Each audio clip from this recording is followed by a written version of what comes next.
Pada Mei 2023, aku dipilih sebagai pemimpin gereja. Ketika memikirkan bahwa menjadi seorang pemimpin berarti bertanggung jawab atas semua aspek pekerjaan, dan aku belum pernah menjadi pemimpin sebelumnya, serta tidak terbiasa dengan berbagai pekerjaan, aku bertanya-tanya, berapa besar usaha yang diperlukan untuk melakukan pekerjaan itu dengan baik, dan berapa harga yang harus kubayar. Aku berpikir hendak mencari alasan untuk menolak tugas tersebut. Tetapi saudara-saudari telah memilihku, dan akan sangat tidak masuk akal untuk mencari-cari alasan serta menolaknya. Setelah memikirkannya, aku tidak mengatakan apa-apa lagi. Aku melihat bahwa saudari yang bekerja sama denganku, Chen Jing, telah bertahun-tahun menjadi pemimpin dan terbiasa dengan semua aspek pekerjaan. Jadi, setiap kali ada pertanyaan, aku akan bertanya kepadanya, dan dia akan memberitahuku cara menangani berbagai hal. Aku merasa sangat beruntung dibantu olehnya. Sebelumnya, ketika menangani satu bidang pekerjaan, akulah kekuatan utamanya, dan semuanya harus kupikirkan sendiri. Tetapi sekarang, Chen Jing bekerja sama denganku. Dia menangani dan menyelesaikan masalah yang sulit serta rumit. Jadi, aku hanya perlu mengikuti petunjuknya dan membantunya. Meskipun beban kerja cukup berat, aku tidak merasa terlalu sulit dengan adanya Chen Jing. Chen Jing bertanggung jawab atas lebih banyak pekerjaan daripada aku. Dan terkadang, aku melihat bahwa dia kewalahan. Aku pun berpikir, karena tidak terbiasa dengan pekerjaan yang menjadi tanggung jawab Chen Jing, aku tidak bisa membantunya. Dan bagaimanapun, dia sudah lama menjadi pemimpin. Jadi, mereka yang mampu harus lebih banyak bekerja. Jadi, ketika Chen Jing menemui kesulitan dalam pekerjaannya, aku hanya sesekali berbagi pendapat dan tidak terlalu memusingkan diriku dengan persoalan tersebut. Suatu hari di bulan Agustus, Chen Jing tiba-tiba dipromosikan. Ketika mendengar bahwa Chen Jing akan dipindahkan, aku langsung merasa tertekan. Aku baru beberapa bulan mengikuti pelatihan, dan ada banyak hal yang belum ku ketahui cara menanganinya. Dengan adanya Chen Jing, aku bisa bertanya kepadanya saat menghadapi kesulitan. Jadi, bagaimana aku bisa memikul tanggung jawab ini jika dia pergi? Aku tidak ingin Chen Jing pergi, tetapi para pemimpin tingkat atas telah mengaturnya. Jadi aku harus menerimanya.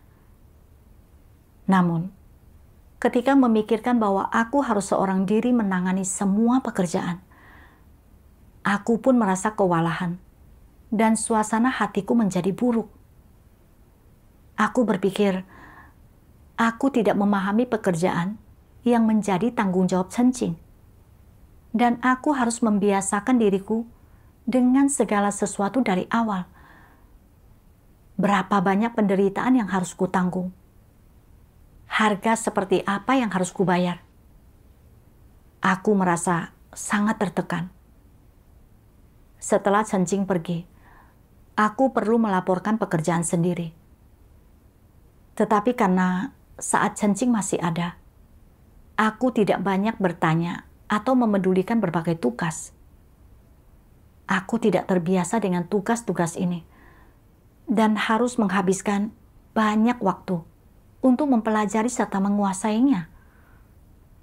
Aku merasa lelah secara fisik, dan bahkan lebih lelah secara mental. Dan aku pun tidak dapat menahan perasaan untuk menentang dan tidak puas dengan para pemimpin tingkat atas. Aku berpikir, mengapa kalian tidak mempertimbangkan segala sesuatunya dari sudut pandangku? Aku belum pernah menjadi pemimpin sebelumnya. Dan aku hanya berlatih dalam waktu singkat. Jadi, aku tidak bisa melaksanakan tugas ini secara mandiri. Chen Jing telah bertahun-tahun menjadi pemimpin dan sangat ahli dalam semua aspek pekerjaan. Mengapa kalian memindahkannya dan meninggalkanku sendirian di sini? Makin aku memikirkannya, makin aku merasa sedih dan tertekan. Rasanya seperti ada batu berat yang menindih dadaku, membuatku sulit bernapas. Aku menyadari bahwa aku mengikuti keinginan dagingku. Jadi, aku berdoa kepada Tuhan dalam hatiku, memohon kepadanya agar mencerahkan dan menuntunku untuk tunduk dan mengenal diriku. Dalam salah satu saat teduhku, aku membaca firman Tuhan. Tuhan Yang Maha Kuasa berfirman, reaksi pertama antikristus ketika dihadapkan dengan firman Kristus, perintah, atau prinsip-prinsip yang dia persekutukan, begitu itu menyebabkan kesulitan bagi mereka atau menuntut mereka untuk menderita atau membayar harga, adalah menentang dan menolaknya, merasa jijik di dalam hati mereka.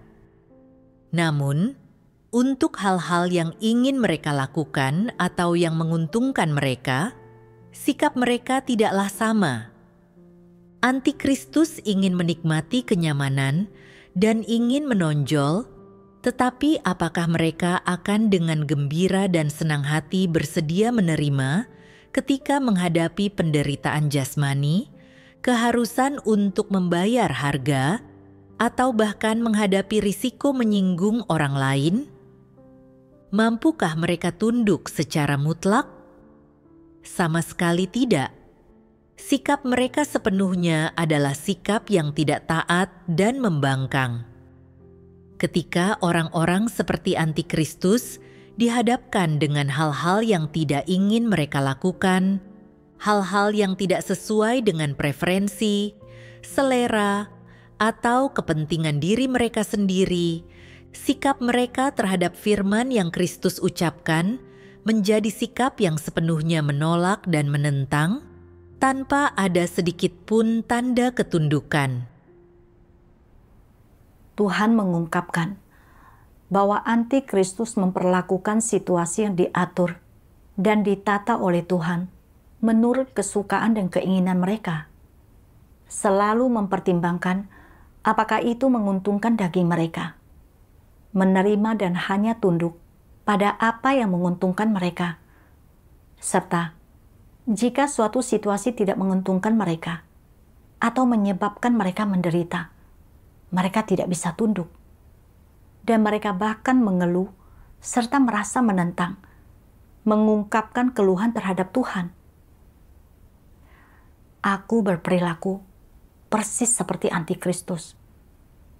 Dalam tugasku, aku hanya memikirkan kepentingan dagingku terlebih dahulu. Ketika bekerja sama dengan Chen Jing, dia menangani dan menyelesaikan semua kesulitan. Jadi, aku tidak perlu mengerahkan terlalu banyak upaya, dan aku bisa menerima serta tunduk. Setelah Chen Jing dipromosikan, dan aku harus menangani pekerjaan gereja sendirian, aku harus benar-benar menderita dan membayar harga dalam semua aspek pekerjaan. Jadi aku tidak bisa tunduk. Aku tidak ingin Chen Jing pergi dan mengeluh bahwa para pemimpin tidak bersimpati dengan kesulitanku. Meskipun aku terlihat sibuk dengan tugas-tugasku, hatiku dipenuhi dengan penentangan dan keluhan. Dan aku selalu merasa bahwa tekanan untuk melaksanakan tugas ini terlalu besar.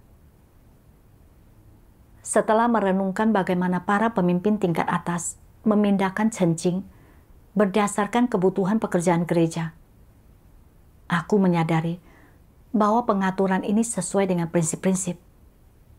Tetapi aku menentang dan tidak puas. Ini bukanlah ketundukan pada kebenaran, melainkan penentangan terhadap Tuhan.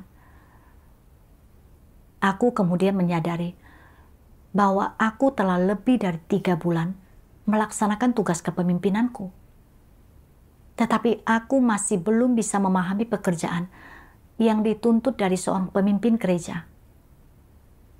Jangankan pekerjaan yang menjadi tanggung jawab Chen Jing, pekerjaan yang menjadi tanggung jawabku pun baru kupahami sebagian. Selama beberapa bulan terakhir itu, aku telah hidup dalam keadaan menikmati kenyamanan dan karut-marut tanpa banyak pemahaman. Aku membaca firman Tuhan mengenai keadaanku. Tuhan Yang Maha Kuasa berfirman, "Jika orang selalu mengejar kebahagiaan dan kenyamanan fisik dan tidak mau menderita, maka bahkan sedikit penderitaan fisik dan kelelahan ekstra, atau sedikit lebih menderita daripada orang lain, akan membuat mereka merasa tertekan. Ini adalah salah satu penyebab perasaan tertekan. Jika orang tidak mempermasalahkan sedikit penderitaan fisik, dan mereka tidak mengejar kenyamanan fisik, melainkan mengejar kebenaran, dan berusaha melaksanakan tugas mereka dengan baik untuk memuaskan Tuhan, mereka tidak akan sering merasakan penderitaan fisik. Meskipun terkadang mereka merasa sedikit sibuk, lelah atau letih, setelah tidur dan merasa disegarkan kembali saat bangun, mereka akan melanjutkan pekerjaan mereka. Fokus mereka akan tertuju pada tugas dan pekerjaan mereka. Mereka tidak akan menganggap sedikit kelelahan fisik sebagai masalah yang signifikan. Namun, ketika masalah muncul dalam pemikiran orang dan mereka selalu mengejar kenyamanan fisik, setiap kali tubuh fisik mereka sedikit diperlakukan tidak adil atau tidak dapat menemukan kepuasan, emosi-emosi negatif tertentu akan muncul dalam diri mereka. Pekerjaan apapun yang diberikan kepada mereka, entah itu penting atau biasa, sulit atau sederhana, mereka selalu asal-asalan dan licik, serta bermalas-malasan. Ketika muncul masalah, mereka mencoba melemparkan tanggung jawab mereka kepada orang lain, tidak mau memikul tanggung jawab sama sekali, dan mereka ingin tetap menjalani kehidupan parasit mereka. Bukankah mereka sampah yang tidak berguna? Di tengah masyarakat, siapa yang tidak perlu bergantung pada diri mereka sendiri untuk mencari nafkah? Ketika seseorang sudah dewasa, mereka harus mencukupi kebutuhan mereka sendiri. Orang tua mereka telah memenuhi tanggung jawab mereka. Meskipun orang tua mereka bersedia mendukung mereka, mereka akan merasa tidak nyaman akan hal itu. Mereka seharusnya dapat menyadari bahwa orang tua mereka telah menyelesaikan misi mereka dalam membesarkan mereka, dan mereka adalah orang dewasa yang sehat jasmani dan harus bisa hidup mandiri. Bukankah ini nalar minimum yang harus orang dewasa miliki? Jika orang benar-benar bernalar, mereka tidak mungkin terus bergantung pada orang tua mereka. Mereka pasti takut ditertawakan orang lain, takut kehilangan muka. Jadi, apakah orang yang menyukai kemudahan dan benci bekerja memiliki nalar? Tidak. Mereka selalu menginginkan sesuatu tanpa usaha. Mereka tidak ingin memikul tanggung jawab apapun, ingin ada permen yang jatuh dari langit dan langsung masuk ke mulut mereka. Mereka selalu ingin makan 3 kali sehari, ingin ada orang yang melayani mereka, dan senang makan dan minum enak tanpa sedikit pun bekerja. Bukankah ini pola pikir parasit? Dan apakah orang yang adalah parasit memiliki hati nurani dan nalar? Apakah mereka memiliki integritas dan martabat? Sama sekali tidak. Mereka semua para pendompleng yang tidak berguna. Mereka semua binatang buas yang tidak berhati nurani ataupun bernalar. Tak seorang pun dari mereka layak untuk tetap berada di rumah Tuhan. Tuhan berkata bahwa orang yang memiliki nalar yang normal, ketika mereka mencapai usia dewasa dan dapat hidup mandiri, seharusnya dapat menghidupi dirinya melalui jerih payahnya sendiri. Tetapi orang yang menyukai kemudahan dan membenci pekerjaan, sekalipun mereka mampu bertahan hidup, tidak akan mau bekerja dan akan bergantung hidup pada orang tuanya.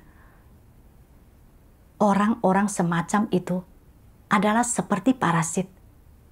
Mereka tidak memiliki integritas dan martabat, serta tidak layak untuk hidup. Perilakuku sama seperti orang-orang yang bergantung hidup pada orang tuanya, sebagaimana yang Tuhan ungkapkan. Ketika bekerja dengan cencing, aku tidak termotivasi dan mengandalkannya dalam segala hal. Serta ketika muncul kesulitan dan masalah dalam pekerjaan gereja, aku menyerahkannya kepada cencing untuk diselesaikan, agar aku tidak perlu mengerahkan upayaku dan bisa bersantai.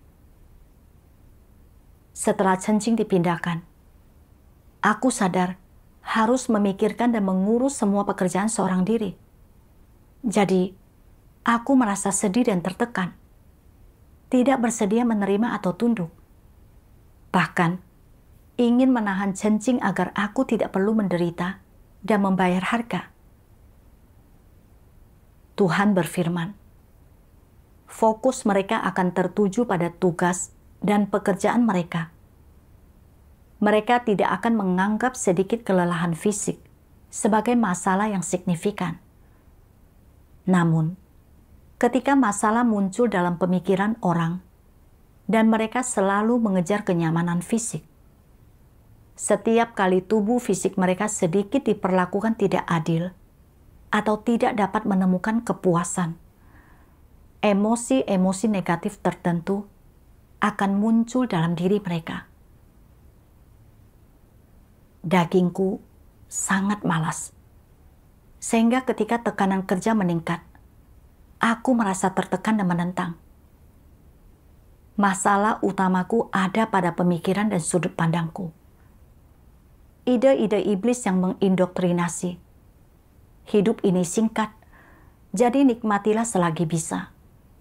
Dan perlakukan dirimu dengan baik selagi kau masih hidup, telah mengendalikanku. Membuatku menjadi sangat egois dan malas. Hanya ingin menikmati daging, mengandalkan orang lain, serta menikmati hasil kerja mereka. Aku tidak ingin menanggung kesulitan apapun sendirian, dan hanya ingin hidup sebagai parasit atau pendompleng yang bergantung hidup pada orang tua, dengan meyakini bahwa hidup seperti ini nyaman.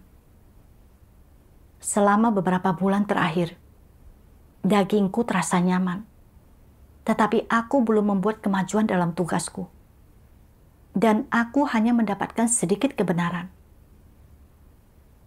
Sebagai seorang pemimpin, aku seharusnya memikul semua pekerjaan bersama rekan kerjaku, tetapi aku malas menikmati kenyamanan daging dan hanya sedikit berkontribusi pada tugasku. Aku bahkan juga tidak bekerja dengan cara yang memenuhi standar. Aku berpikir tentang bagaimana di dunia sekuler, para pendompleng yang bergantung hidup pada orang tuanya menikmati daging, tetapi hidup tanpa integritas dan martabat, serta dipandang rendah oleh semua orang. Dan orang tuanya juga merasa malu karena memiliki anak seperti itu.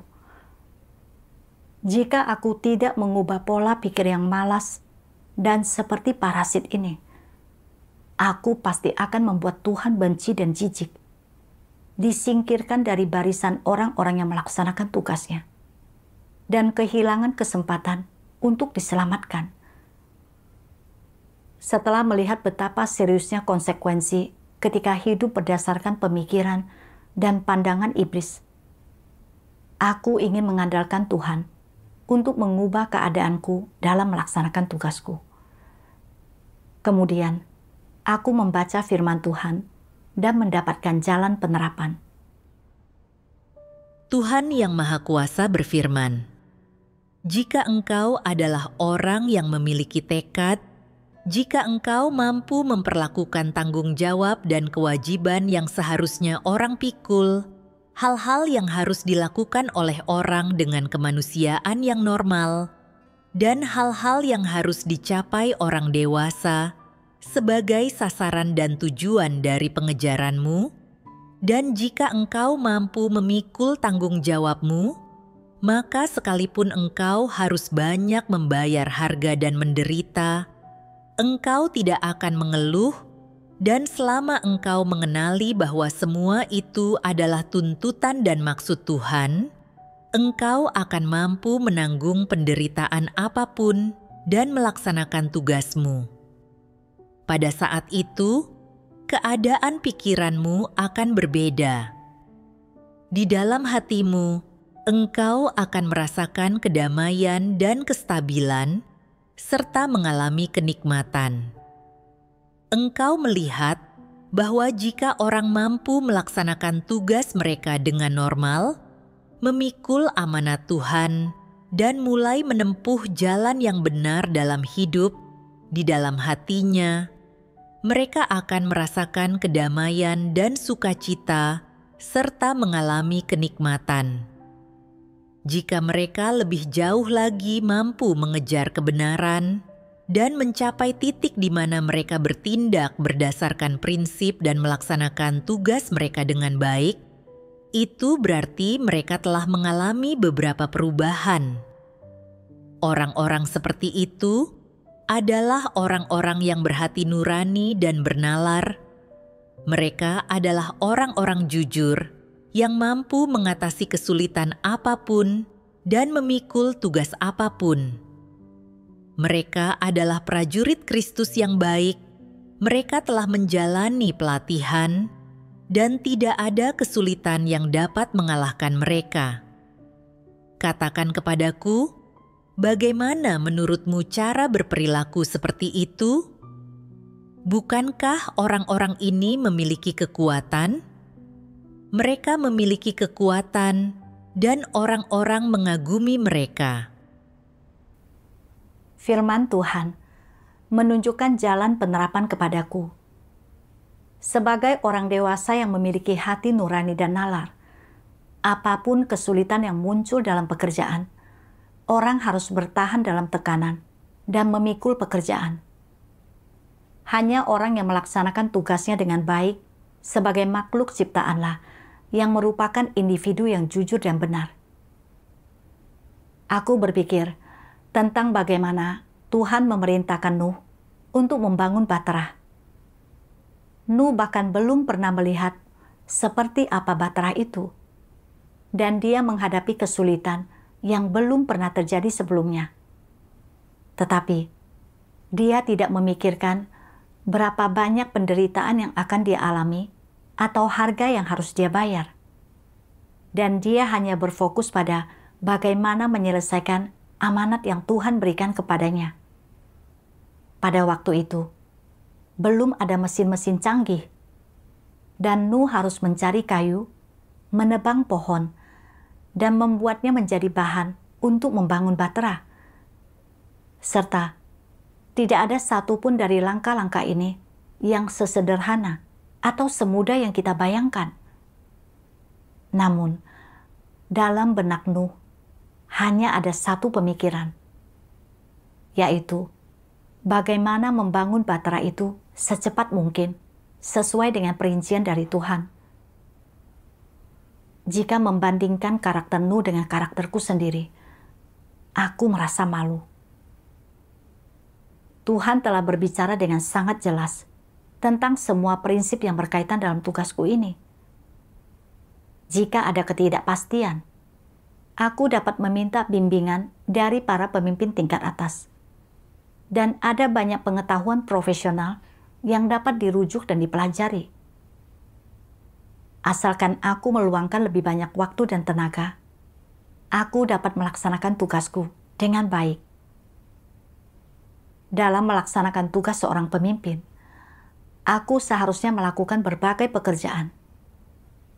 Tetapi kemalasan dan kurangnya motivasi membuatku acuh tak acuh terhadap pekerjaan yang menjadi tanggung jawab Chen Qing, dan aku tidak terlibat di dalamnya. Namun, sekarang setelah Chen Qing dipindahkan, aku terpaksa merasakan beban untuk menindaklanjuti pekerjaan dan menyelesaikan masalah yang akan membantu serta mendorongku dalam menerapkan kebenaran dan masuk ke dalam prinsip-prinsip. Jika Chen Qing tidak dipindahkan, aku masih akan hidup dalam keadaan mengandalkan orang lain, dan aku tidak akan membuat banyak kemajuan. Aku juga tidak akan mampu secara mandiri memikirkan dan menyelesaikan masalah. Setelah sedikit memahami maksud Tuhan, sebagian besar perasaan tertekanku menjadi lebih ringan. Suatu hari di bulan September, setelah mengetahui bahwa beberapa saudara-saudari telah ditangkap oleh PKT pada saat yang bersamaan, aku langsung menjadi lemas dan berpikir, dahulu, Chen Qing-lah yang selalu menangani dampak setelah penangkapan di gereja. Tetapi sekarang, aku harus menanganinya sendiri. Dan aku juga harus mempersekutukan kebenaran, serta membereskan keadaan saudara-saudari yang hidup dalam ketakutan. Aku harus berusaha keras dan membayar harga yang begitu besar. Ini akan sangat menyiksa. Akan jauh lebih baik jika Chen Qing tidak pergi. Aku tidak perlu bergumul dengan hal ini. Ketika berpikir seperti ini, aku menyadari bahwa aku sekali lagi hidup dalam keadaan menuruti keinginan daging. Jadi, dalam hati aku berdoa kepada Tuhan. Aku memikirkan tentang penangkapan saudara-saudari, dan maksud Tuhan adalah supaya aku secepatnya menangani dampak setelah kejadian dengan benar, untuk melindungi keselamatan buku-buku firman Tuhan dan saudara-saudari, serta mendukung dan membantu saudara-saudari yang negatif dan lemah. Meskipun mungkin melelahkan secara fisik, situasi yang tiba-tiba ini adalah ujian bagiku dan dapat melatih kemampuanku untuk menangani masalah sendirian. Dengan memikirkan hal ini, aku segera mendiskusikan dan mengatur berbagai hal dengan saudara-saudari, menanyakan apakah buku-buku firman Tuhan aman, segera mengatur pemindahan saudara-saudari yang dalam bahaya, dan meminta bimbingan dari para pemimpin tingkat atas ketika ada yang tidak jelas. Penanganan dampak setelah kejadian dengan cepat dilakukan, dan kepentingan gereja tidak mengalami kerugian yang signifikan. Kemudian, ketika gereja menghadapi penangkapan lagi, aku tahu bagaimana menanganinya. Pengalihan tugas rekanku ini mengungkapkan naturku yang menikmati kenyamanan, juga menunjukkan kepadaku betapa aku sangat mengandalkan orang lain. Tanpa mengalami situasi seperti itu, aku tidak akan mencapai kemajuan apapun sekarang. Pemahaman dan perolehanku saat ini adalah hasil dari firman Tuhan. Syukur kepada Tuhan.